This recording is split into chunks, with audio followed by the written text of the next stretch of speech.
बिहार के मुख्यमंत्री नीतीश कुमार अपनी पार्टी जनता दल यूनाइटेड में दूसरी पीढ़ी के नेताओं को आगे बढ़ाने में लग गए हैं।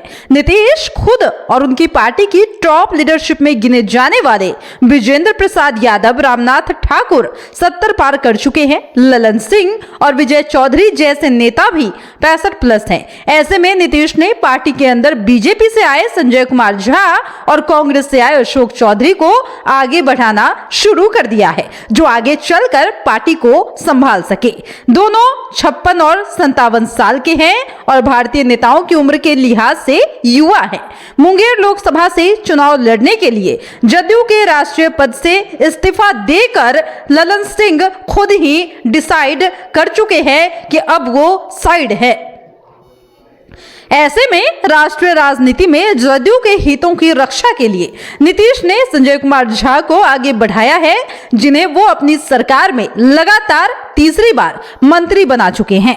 इंडिया गठबंधन में सीट बंटवारे को लेकर कांग्रेस से चल रही बातचीत में जदयू से संजय झा ही नीतीश के दूत है।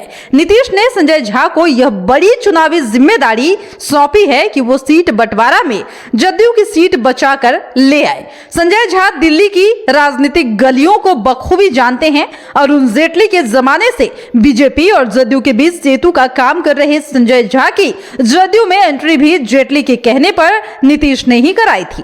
तब से वो नीतीश के सबसे भरोसेमंद सहयोगी के तौर पर उभरे हैं। जब भी नीतीश के मन बदलने की चर्चा होती है तो चर्चा संजय झा की होती है, क्योंकि ऐसा कोई भी परिवर्तन हुआ तो उनके सूत्रधार वही होंगे। संजय झा गठबंधन में कड़ी सौदेबाजी कर रहे हैं। जदयू बिहार की 40 लोकसभा सीटों में 16 सीटों पर चर्चा को भी तैयार नहीं है, जहां इस समय उनके सांसद हैं। ये सब 2019 में एनडीए के बैनर तले जीते हुए थे।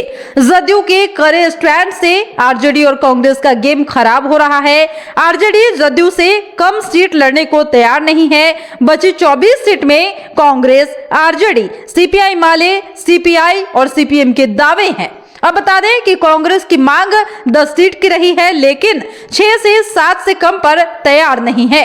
12 विधायकों वाली सीपीआई-एमएल को भी कम से कम 2 सीट चाहिए। सीपीआई सीपीएम में कम से कम 1 सीट लगेगी और वो सीट सीपीआई को मिल सकती है।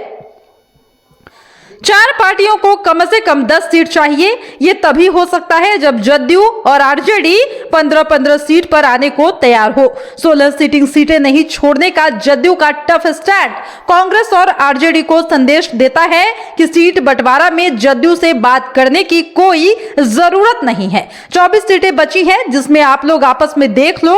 संजय झा कांग्रेस नेताओं से लगातार बात कर रहे हैं, लेकिन कांग्रेस जदयू के फॉर्मूले पर राजी नहीं है। जदयू कांग्रेस की डिमांड को नहीं मान रही है। नीतीश की कथित नाराजगी के बाद से ही असमंजस में चल रही आरजेडी की कोशिश है कि किसी भी तरह से जदयू इधर उधर ना हो जाए। कांग्रेस से सीट बंटवारा पर जदयू और आरजेडी की पहले दौर की बातचीत हो चुकी है।